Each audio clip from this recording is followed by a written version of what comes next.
guys. About 3:30, time for that afternoon drive. A little bit later today, get a later start. I'm thinking about going to play in that tournament tonight. I'm probably going to get home, get ready to go, and just head out there and play in it. Just get it over with. I don't know if I want to go and play in it on Saturday night. I'd rather have a night in between to kind of relax if I make it that far. So I'll probably head out tonight and see how it goes. But today went pretty well. I see, just before I left, I saw that some kind of a compromise was made, or something was done. I don't know what was done. And I saw Trump said there was going to be something with the government was going back to normal until February 15th. So something's going to happen on February 15th. I don't know. He'll probably declare a national emergency and do something like that. So we'll see how it goes.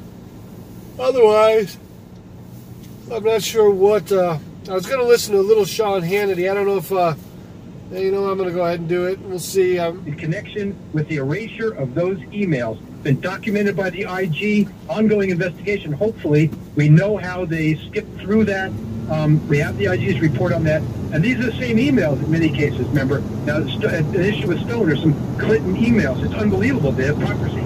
Final thing I have to say about this is, how can Jeannie Reed possibly be involved in this, as it's been reported? She not only was Clinton's lawyer, she was Clinton's lawyer with respect to these emails and the erasure of the emails.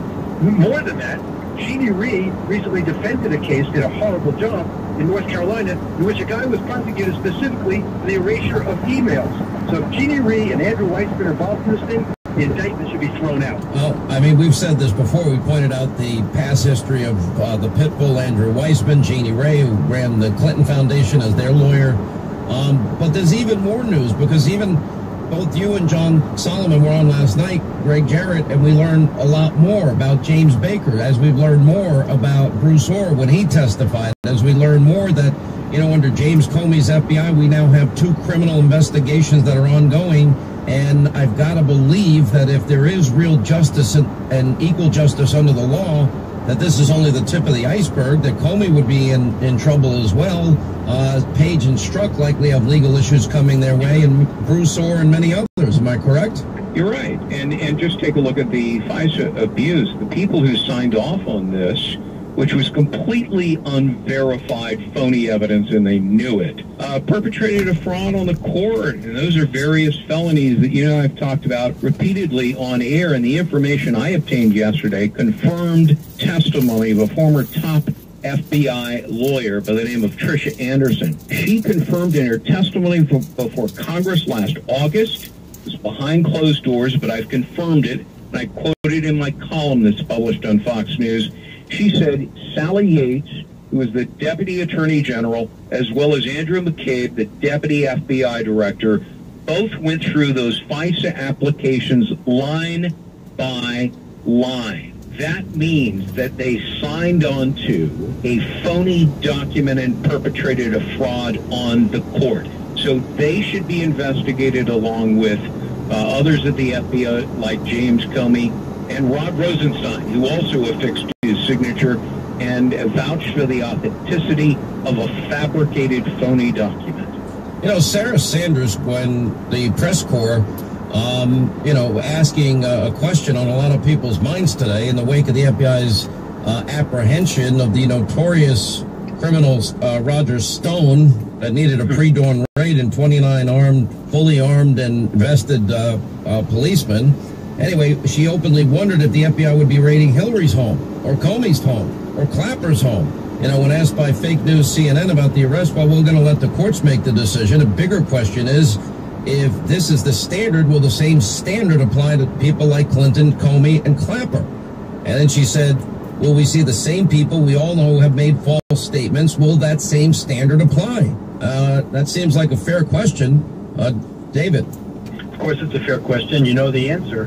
The answer is no. But that's going to have to change with this Justice Department. When Mr. Barr comes in, the double standard that we're even seeing still from the Justice Department is going to have to change. There's going going to have to really be a real investigation, maybe the appointment of a new special counsel on all of these crimes that you have reported on for so long that have had gotten no traction whatsoever. Listen, you demonstrated on this show the goings-on at the Department of Justice behind the scenes after Comey was fired that I've characterized as an attempted coup, or as close to that as we've ever seen in our lifetimes. If these people are able and willing to do that kind of thing, there's nothing beyond them in their agenda to get Trump. It seems, though, that, we have a mystery here, and that is the new Attorney General, William Barr. And what is he going to do? We also have another mystery into the whole FISA abuse, because, now that we have all these details that all of these inappropriate actions were taken, all protocol put aside, and all those people that signed on to that FISA warrant did so knowing Clinton bought and paid for it, but they didn't put it in bold letters, Greg Jarrett, so that the FISA judges can see it. A little asterisk saying, well, it might have a slight political taint to it, doesn't cover that by any stretch of the imagination. And similarly, knowing now that they never verified or corroborated any of this, that means they all seemingly conspired to commit a fraud on the court. You have identified 6 felonies that would be associated with that. Explain them. Well, they're abuse of power, conspiracy to defraud the government, making false statements, perjury, several other conspiracy. William Barr committed himself, as you know, Sean, in his confirmation hearings to investigate FISA abuse and get to the bottom of the conduct of people in law enforcement. The truth is that a nefarious plot hatched supposedly between Trump and Putin and the Kremlin was a hoax. Quick break more with Greg Jarrett, and David Schoen is with us, the attorneys. We have Jerome Corsi, who is mentioned as person 1 in the Stone indictment. He's going to join us coming up at the top of the hour. We'll have full coverage of all of this tonight on Hannity, 9 Eastern, and, of course, the temporary opening of the government.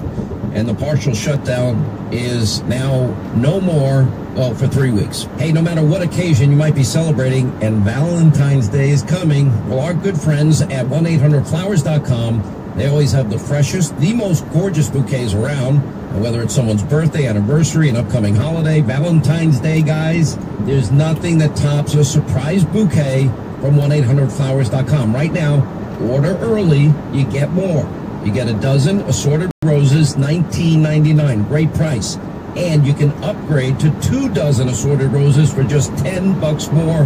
That's a 40% savings. Now, it's a beautiful, vibrant bouquet of roses, an array of colors, perfect to surprise the people you love this Valentine's Day. Remember, 1-800-Flowers, they have all of your upcoming Valentine's Day needs.